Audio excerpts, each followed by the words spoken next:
ఒక interesting question అంటే AP పాలిటిక్స్కి సంబంధించి.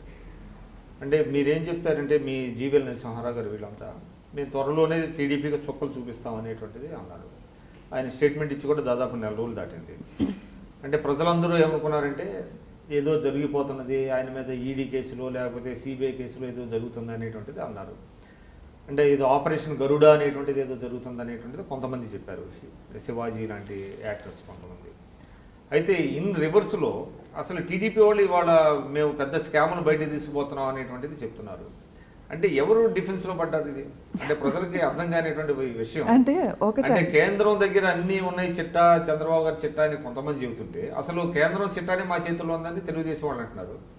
ఇప్పుడు ఎవరి చిట్టా ఎవరి చేతుల్లో ఉంది అని అంటే at the end of the day ప్రజల చేతిలో ఉంటుందండి. ఇవాళ అక్కడ తెలుగుదేశం గవర్నమెంట్ ఫామ్ అవ్వాలన్నా లేకపోతే ఇవాళ నాకు తెలిసినంత వరకు అండి, to the little knowledge I have, next election మాత్రం TDP will not win there. అది చాలా క్లియర్ కట్గా చంద్రబాబు నాయుడు గారికి అర్థమైంది కాబట్టి he's trying to play all different games possible. That is one part of it. ఇవాళ జీవీఎల్ నరసింహారావు గారు చెప్పిన దాన్ని బట్టి అంటే చుక్కలు చూపిస్తాము అని అంటే చుక్కలు చూపిస్తాం అంటే it depends on how each one seize at it, he interprets it. ఇవాళ ప్రజలు చూపిస్తారు. ఇవాళ మేము పార్టీ పరంగా మేమేం చుక్కలు చూపించక్కర్లా, ప్రజలే చూపిస్తారు. ఇవాళ చంద్రబాబు నాయుడు గారు ఆయన చేసిన పాలన గారు అంటే మీరు ఉద్యోగస్తుల దగ్గర నుంచి అదే చుక్కలు చూపిస్తాం అంటే అదే ప్రజలు చూపిస్తారు కాబట్టి యూ విల్ సీ దట్ అనే విధంగా that is how I interpreted. That is how I interpreted. అంటే మా దగ్గర సమాచారం ఉందా, టైం వచ్చినప్పుడు ఏదన్నా సరే, ఏ ప్రభుత్వాలైనా సరే, ఇవాళ కేంద్ర రాష్ట్ర ప్రభుత్వాలు మేము కోరుకునేది ఒకటే. ఇవాళ కేంద్ర ప్రభుత్వం ఏం చేస్తుందంటే ఇవాళ మేము ఏదైతే సెంటర్ నుంచి ఇక్కడ స్టేట్కి వస్తుందో అది సరైన రీతిలో వినియోగపడాలి, సరైన రీతిలో ఏదైతే చేయాలో అది చేయాలి. చేయనప్పుడు డెఫినెట్గా కేంద్ర ప్రభుత్వం what ever possible it will definitely take an action.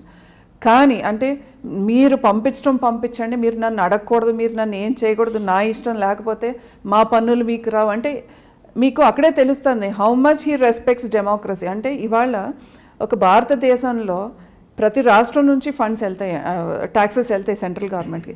Central government has తనకు సపరేట్గా తను ఖర్చు పెట్టుకోవడానికి ఏమీ సపరేట్గా ఒక ఇది లేదు. ఏది చేసినా మొత్తం దేశంలో ఉన్న అన్ని రాష్ట్రాలకే మళ్ళీ ఫండ్స్ పంపిస్తుంది. ఇవాళ ట్యాక్స్ రూపాయన మనం వాళ్ళకి 42% వెనకొచ్చినా ఎస్ లేదు, తర్వాత ఇంకా ఏ రకమైన సంక్షేమ పథకాలు కానీ ఇవన్నీ చూసుకుంటే అరౌండ్ 68% మళ్ళీ వెనక రాష్ట్రాలకే వస్తుంది. అయితే మేము ట్యాక్స్ కట్టము, మేము అసలు ఏది తిరగనివ్వు, ఇలాంటి మాటలు అంటే ఒక ముఖ్యమంత్రి స్థాయిలో ఉండి సదరన్ స్టేట్స్కి కొంత అన్యాయం జరుగుతుంది అనేటువంటిది ఒకటి వచ్చింది కదండి. సదరన్ స్టేట్స్కి అన్యాయం జరుగుతుంది అనేది కొంతమంది కావాలని క్రియేట్ చేస్తున్న హైప్ తప్ప నాకు తెలిసినంత వరకు ఎక్కడ జరగట్లేదు, జరగనివ్వం కూడా. ఎందుకు ఇవాళ నేను అదే చెప్తున్నా, సబ్కా సాత్ సబ్కా వికాస్ అని చెప్పి మోడీ గారు ఒక టీమ్ ఇండియా స్పిరిట్తో ముందుకెళ్తున్నారు, అందరినీ కలుపుకుని ముందుకెళ్తున్నారు తప్ప ఇవాళ ఒక రాష్ట్రానికి అక్కడ బీజేపీ పాలిత రాష్ట్రం కాబట్టి నేను దాన్నే కాన్సన్ట్రేట్ చేయాలనో లేకపోతే సపరేట్గా ప్రకటించారు కదా. అంటే ఎలక్షన్స్ ఉన్నప్పుడల్లా బీహార్ కోటి ప్రకటించారు, యూపీ కోటి ప్రకటించారు, జమ్మూ కాశ్మీర్ ప్రకటించారు. ఇక్కడ ఏపీకి ఏమో ఇవ్వాలన్నది బుందేలు తరహా లేకపోతే కేబీకి తరహా ప్యాకేజీలు ఇస్తామన్నది ఇవ్వలేదు. దాన్ని లెవెల్ ప్లేయింగ్ ఫీల్డ్ ఎక్కడ పాటిస్తున్నారండి? అంటే ఒకటండి, మీరు బీహార్కి ఏదో ప్రత్యేక ప్యాకేజ్ అని అంటున్నారు. అంటే బీహార్ ఆ రోజు బీహార్కి వాటర్ రిసోర్సెస్ కానివ్వండి, ఎలక్ట్రిసిటీ కనుక చూస్తే it was really in a very pathetic situation. ఇవాళ డీటెయిల్స్లో అంటే నేను అడిగేది ఏంటంటే ఆన్ బిహాఫ్ ఆఫ్ ది ప్రజలు కూడా పబ్లిక్ అంటే బీహార్కు లేకపోతే మిగతా వెనుకబడిన రాష్ట్రాలకి ప్యాకేజీలు ప్రకటించడం తప్పులేదు. But at the same time ఏదైతే హామీలు ఇచ్చారో ఆ హామీలను నిలబెట్టుకోండి. అంటే బుందేలు తరహాలో ఒక ప్యాకేజీ ఇస్తా ఉన్నారు, తర్వాత కలహండి తరహాలో ఒక కేబీకే ప్యాకేజీ ఇస్తా ఉన్నారు, అది ప్రకటించలేదు.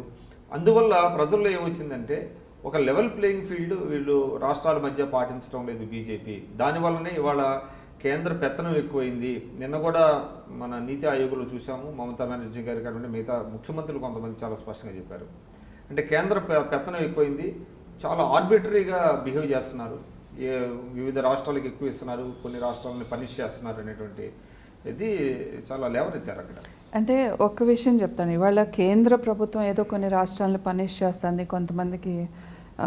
కొంతమందికే ఇస్తుంది, కొన్ని రాష్ట్రాలకు ఇవ్వట్లేదు అని. అంటే ఒక చిన్న ఎగ్జాంపుల్, ఇవాళ త్రిపుర ఆ స్టేట్ మనకు తెలుసు విక్రమ్ గారు, ఎన్ని సంవత్సరాల నుంచి ఎవరు అక్కడ పాలిస్తున్నారంటే ఆల్మోస్ట్ 25 ఇయర్స్ నుంచి అక్కడ ఎవరి గవర్నమెంట్ ఉందో తెలుసు. అంటే సెంటర్లో ఏ గవర్నమెంట్ ఉందో మీకు తెలుసు. కానీ ఇప్పుడు దాకా రోడ్స్ కనెక్టివిటీ లేని గ్రామాలు, అంటే most of the places are without roads.